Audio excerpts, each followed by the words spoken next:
జనం నేత జగనన్న, జనగణ మన జగనన్న. జగనన్న మనం గౌరవించాల్సిన అవసరం ఉంది. మీకన్నిట్లో ఆకాశంలో సగం నువ్వు సగం నేను, అభివృద్ధిలో లేకుంటే అవకాశాల్లో సగం నేను సగం నువ్వు అనే సిద్ధాంతాన్ని నమ్మినటువంటి వ్యక్తి జగనన్న. అందుకనే నా ఆలోచనలు అటువైపు మళ్ళీ నేను కూడా మహిళా తల్లుల గురించి ఆలోచించేటటువంటి వ్యక్తిని. నాలో సగమైనటువంటి స్త్రీ సుధారాణిని ఉమ్మడి కృష్ణా జిల్లాకి జిల్లా పరిషత్ చైర్మన్ చేశాను.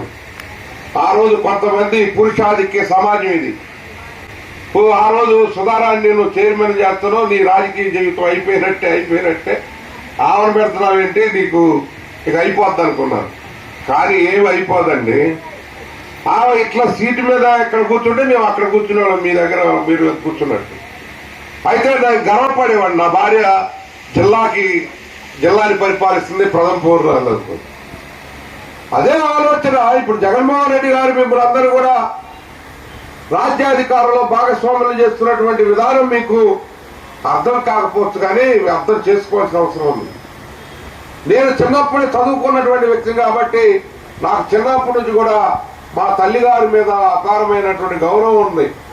మా తల్లిగారు ఉపాధ్యాయురాలు, మా తండ్రి గారు మా తల్లిగారిని గౌరవించిన విధానం, మాకు నేర్పినటువంటి జ్ఞానం అందరూ సమానమే, ఆడ మగ తేడా లేదు,